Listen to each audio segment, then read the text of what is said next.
So I designed a soccer robot kit, Zircon, and it is an affordable, customizable, and beginner-friendly soccer robot kit. And this addresses the issue that a lot of soccer robot beginners have of having to buy a commercial kit that doesn't teach them anything for a lot of money, or spending a lot of money and time learning the advanced things you need to build a robot, but then not being able to see their results as quickly. And so this is kind of this is a solution to that, in that it is very cheap, but it is very close to the hardware, and it encourages students to learn the advanced things, and ultimately make their own kit, and be able to even make their own version of the soccer robot kit.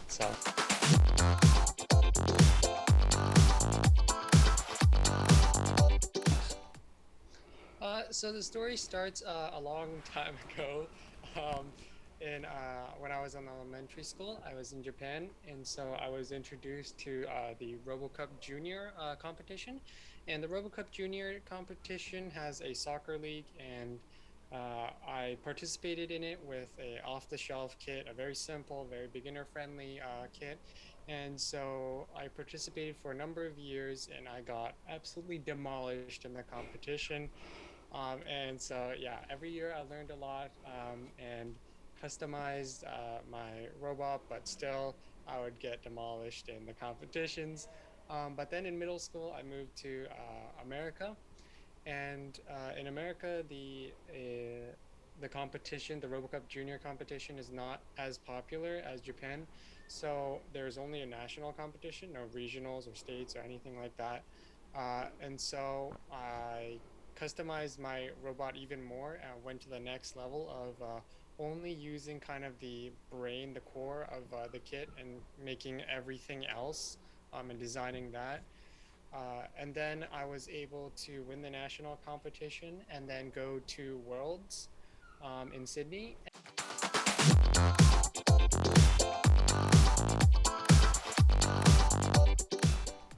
So I want to do robotics, software, or nanotechnology. It's a very broad spectrum, but I just haven't decided yet.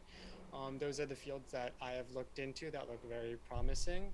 Um, I am a big fan of Elon Musk, so uh, I definitely want to start a few companies, and try to change a lot of people's lives for the better.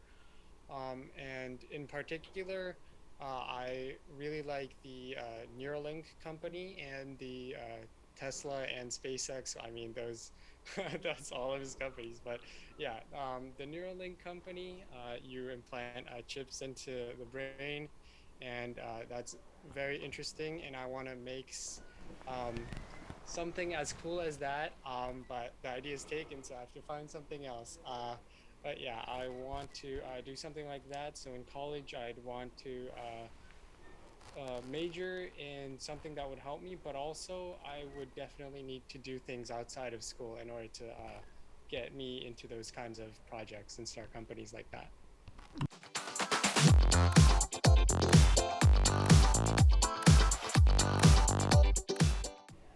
Yeah, they will become better at humans at playing soccer, but the timeline depends on the constraints you give them. So, if you give constraints like they have to look like humans, so humanoid, or if you limit their vision systems, so only have maybe two cameras, and have the field of vision of eyes, or um, limit the power of the motors so they don't hurt humans if you want to play against humans, then it would take a longer time because the constraints make it harder. But definitely, eventually, they will become better than humans because humans just make errors. They're not just not as efficient as robots. So yeah, depending on the constraints, the timeline will change, but they definitely will become better at soccer.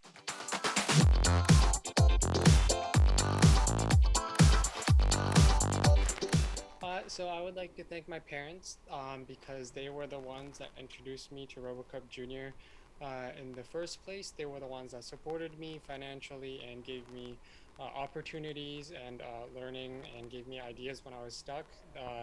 They are the whole reason I got into robotics. And if they weren't there, then I wouldn't even be here. So, yeah, they are. I would like to thank them.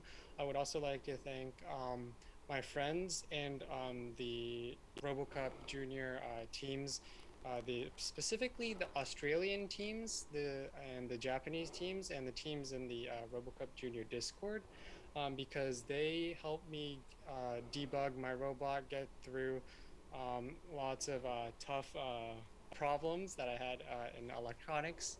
And without them, they were they were like a teacher because we didn't have any electronics teachers or any teachers like that. We had to learn everything ourselves. And so uh, when we were stuck, we could consult them and they would always help us and we would always get through those problems. And so uh, they, if they weren't there, then we might not even